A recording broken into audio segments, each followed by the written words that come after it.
یہ ویڈیو آنے کے بعد بعض لوگوں نے کہا کہ ہم تو صبح شام کے اذکار پڑھتے ہیں، ہم جب جماعت سے نماز پڑھیں تو نماز میں اللہ نے مدد رکھی ہے، اس وجہ سے ہمیں کورونا وائرس نہیں ہونے والا۔ کیا یہ بات صحیح ہے یا نہیں ہے؟ میں آپ کے سامنے چند سوالات رکھنا چاہتا ہوں۔ سب سے پہلا سوال، کیا آپ یہ بات جانتے ہیں کہ امواس کا جو طاعون پلیگ ہوا تھا، وہ پلیگ میں کتنے لوگوں کی موت ہوئی تھی؟ کیا آپ یہ جانتے ہیں کہ یہ طاعون ہوا تھا خود عمر رضی اللہ عنہ کے زمانے میں، ہزاروں لوگوں کی موت ہوئی اور ان میں بڑے بڑے صحابہ موجود تھے۔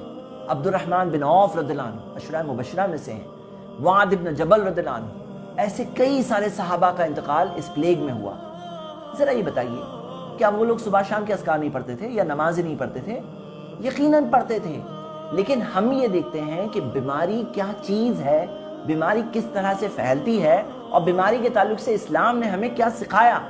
ہم خود دیکھتے ہیں عمر رضی اللہ عنہ اس زمانے میں سفر میں تھے اور جانے والے تھے سیریا شام، انہیں روک دیا گیا اس حدیث کی بنیاد پر، جس حدیث میں کیا آیا ہے کہ اگر کسی شہر میں طاعون پھیلا ہے تو وہاں کے لوگ باہر نہیں جائیں گے، باہر کے لوگ اندر نہیں جائیں گے، حدیث صحیح بخاری میں ہے۔ تو یہ ہو گئی پہلی دلیل اس بات کی سوال کے جواب میں۔ دوسری دلیل، کیا آپ کو یہ پتا ہے 1821 سال کی بات ہے، حج کے دوران وہاں پر کولیرا کا ایپیڈیمک پھیل گیا اور اس پھیلنے کی وجہ سے 20,000 لوگوں کی موت ہوئی۔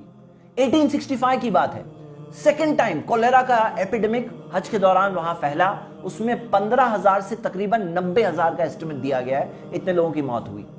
تو ہم کیا دیکھتے ہیں کہ احتیاط تو لینا چاہیے، اسلام نے ہمیں یہ سکھایا ہے۔ تیسری دلیل، کیا آپ کو یہ پتا ہے ملیشیا میں جو اجتماع ہوا چند دن پہلے اور جس کے اندر 16,000 لوگ آئے تھے اجتماع کے اندر، یہ اجتماع کے بعد وہ اجتماع میں جو لوگ جمع ہوئے تھے اس میں سے تقریباً 630 لوگوں کو کورونا وائرس ہو چکا ہے، وہ کورونا وائرس پازیٹیو ٹیسٹ ہو چکے ہیں۔ کیا پتا چلا ہمیں اس میں؟ وہ لوگ مسجد میں اجتماع کے لیے گئے تھے، پھر کیا پتا چلا کہ کورونا وائرس کا احتیاط لینا چاہیے تھا، انہیں لینا چاہیے تھا، اس لیے کیونکہ اسلام نے خود سکھایا ہے۔ اور یہ کورونا وائرس کئی لوگوں تک پھیلا، اور یہ صرف مسلمانوں کی بات نہیں ہے، خود آپ دیکھیے کرسچنز کے تعلق سے ساؤتھ کوریا کا ایک چرچ ہے شنچونجی چرچ، اور یہ چرچ کی وجہ سے ساؤتھ کوریا میں ایک کچھ دن پہلے کی رپورٹ ہے 4,000 لوگوں کو جو کورونا وائرس ہوا تھا، 60% تقریباً 2,400 اس چرچ کی وجہ سے۔ اور یہ سارے لنکس جو میں ساری رپورٹس بتا رہا ہوں، یہ سارے کے لنکس آپ ڈسکرپشن میں دیکھ سکتے ہیں۔ یہ چرچ کے ذمہ دار کو آخر میں گھٹنے ٹیک کر کے معافی مانگنا پڑا لوگوں کے سامنے، اس کے اوپر کئی کیسز کیے جا رہے ہیں۔ کیا پتا چلا؟ وہ چرچ والوں نے احتیاط نہیں کیا، اور وہ چرچ کے ممبرز جو سیکٹ کے ممبرز ہیں ان میں کورونا وائرس سپریڈ ہوا، ان میں سے دوسرے لوگوں میں سپریڈ ہوا۔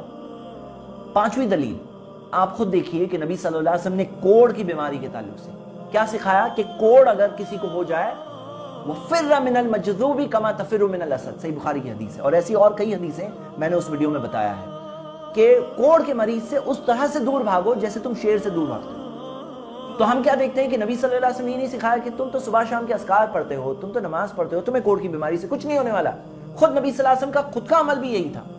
چھٹی دلیل، آپ دیکھیے جب بارش زیادہ ہوئی، جب ٹھنڈی زیادہ تھی، تو صحابی رسول عبداللہ ابن عمر، صحابی رسول عبداللہ ابن عباس رضی اللہ عنہم اجمعین، ان کے تعلق سے کیا ملتا ہے؟ صحابہ اکرام کے تعلق سے کیا ملتا ہے؟ وہ لوگ بتاتے ہیں کہ انہوں نے نبی صلی اللہ علیہ وسلم کے زمانے میں یہ کیا کہ مسجد میں آنے سے لوگوں کو روک دیا، اور اذان کے اندر حی علی الصلاۃ کی جگہ انہوں نے اذان میں کہا، اس زمانے میں نبی صلی اللہ علیہ وسلم کے زمانے میں بھی، بعد میں بھی، الا صلوا فی الرحال، کہ اپنے گھروں میں ہی نماز پڑھو۔ صحیح بخاری کی حدیث ہے، حدیث نمبر 632 اور حدیث نمبر 668۔ کیا معاملہ تھا؟ کیا ان کا بھروسہ اللہ پر نہیں تھا؟ کیا ہمارا زیادہ بھروسہ ہے؟ ہمیں سیکھنا چاہیے یہ چیز۔ یہ ہو گئی چھٹی دلیل۔ ساتویں دلیل، آپ خود سوچو کہ کوئی کہے کہ میں نے تو صبح شام کے اذکار پڑھے، میں آنکھیں بند کر کے ریلوے ٹریکس پہ چل جاؤں گا، مجھے کچھ نہیں ہوگا، میں تو نماز جماعت سے پڑھتا ہوں، مجھے کچھ نہیں ہونے والا ہے، میں بلڈنگ سے کود بھی جاؤں تو مجھے کچھ نہیں ہونے والا ہے۔ کیا یہ بات ہے؟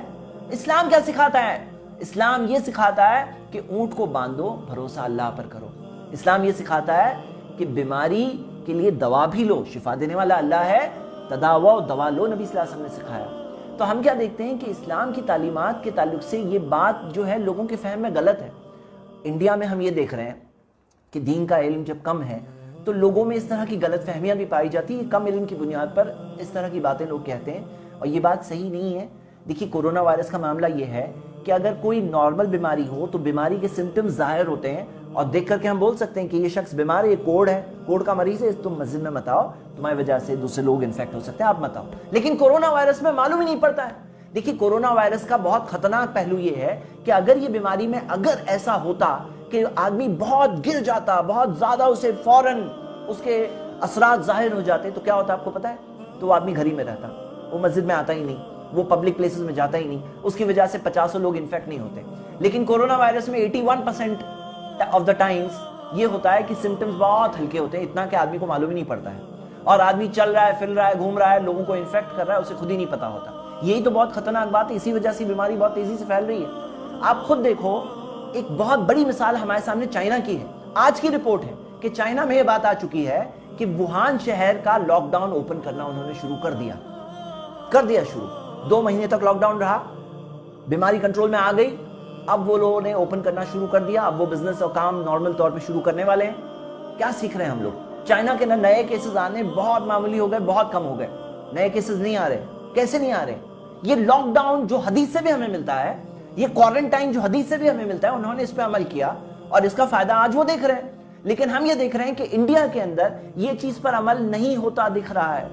میں آپ سب کے سامنے صرف ریکویسٹ کر سکتا ہوں, اپیل کر سکتا ہوں کہ یہ ساری باتوں کی طرف دھیان دیں, اور جو اسلام نے سکھایا وہ چیز پر ہمیں عمل کرنا چاہیے. پریکٹیکل طور پہ عمل ہے, اور یقیناً مسجدوں سے ہمیں محبت ہے, اور ساتھ جو لوگ اللہ کے عرش کے سائے میں ہوں گے اس میں وہ بھی شخص ہوگا جس کا دل مسجد سے جڑا ہوا ہے, اور مسجد سے دل جڑا ہوا ہونا بھی چاہیے. یہ ہم سب کے لیے تکلیف کی بات ہے, اس میں کوئی شک نہیں, لیکن وقتی طور پر ہمیں کوشن لینا چاہیے. ہمیں ہماری نیتوں کا اجر ملے گا, اللہ تعالی ہمیں اس کا اجر دے گا.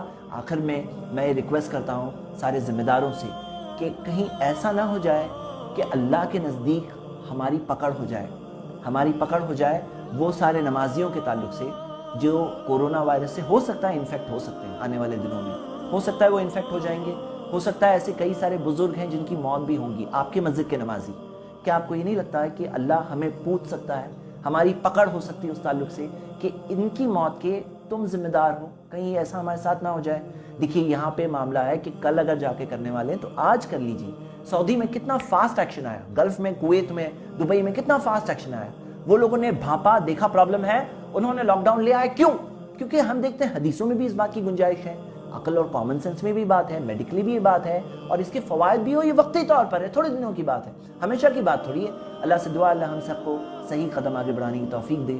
آمین. وآخر دعوانا ان الحمدللہ رب العالمین. والسلام علیکم ورحمۃ اللہ.